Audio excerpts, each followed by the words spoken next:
Hello, mummies and daddies. How you guys doing? Okay, I pasted a link of an app for deliberate trying.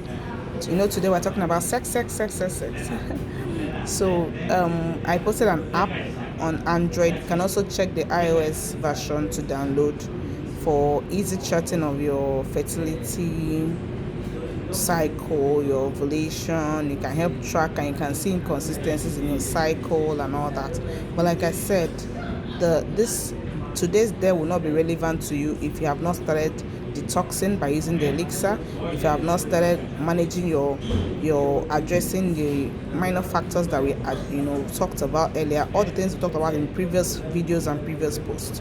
If you've done nothing about them, this might be a little confusing because you see that your cycle will be haywire. But if you are still addressing those minor factors, taking the elixir drink, you see that your cycle will be predictable. So this template we're discussing today will be very, very beneficial for you. So today we're talking about deliberate trying. That means trying for a child deliberately, taking deliberate efforts, deliberate steps to try for a child. So this is a sample of my January and February menstrual cycle. So I'm going to use this for today's tutorial. So this is what you need for this exercise is to print. You can Google and print a template of the previous, for starting from the last time you had your menses and the current months that you are in. So the last time I had my menses was 29th of January. So I called it the first flow. CD here means this is your cycle day.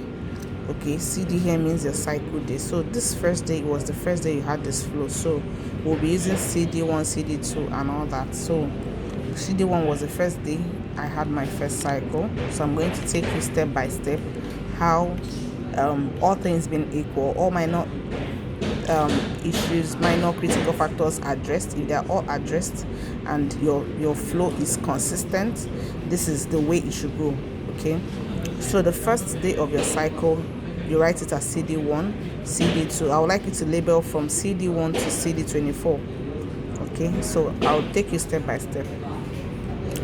So you write your CD1, your CD2, your menstrual cycle, CD3. Mine is a constant 4 days flow. So by this day, I had already wrapped up my flow. Okay, and I already indicated it in the checking temperature. The app I posted, you can post your temperature. I'm going to make a post how to check basal temperature and how to check your dates and all that. So this is CD6, CD7.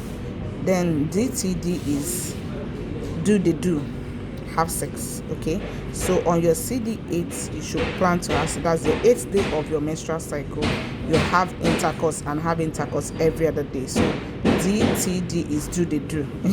It's just my short form of do. Okay, so you do on the 8th day. From the 8th day you do it on every other day. Then as you're monitoring on your app, the app I posted, you should expect to see a spike on your CD10.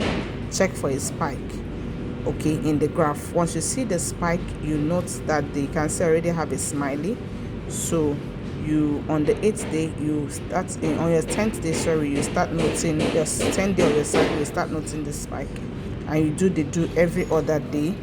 The first day you see the spike. I already wrote it here.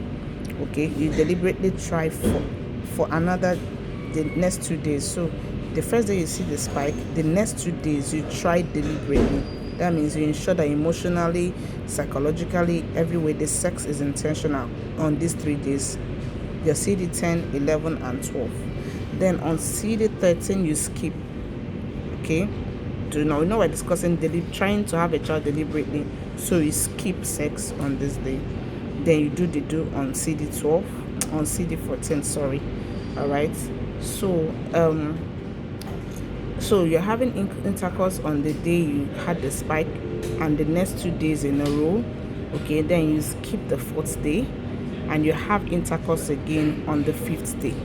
Then you can take a break. Is that fine? So what I often say is look at my chart here. So mine was on my CD12 and my CD12, 11 and 12. Those were my 2 days. Then I skipped on CD13. Then I do the due on CD14.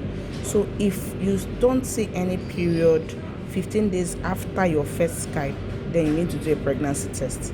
So I counted, and this is my 15th day. If no period happens by the 20th of February, then I need to do a pregnancy test on this day. Okay, do you understand? So it's a very simple, you can rewind and watch again, but do it on a printed calendar so that it's clear for you and you can predict it. Is that fine? So we'll talk. I'll be waiting for your comments, your questions. Try it out and let me know, and update your app with your details, and let's talk about it. I'll be waiting for you in the comment section.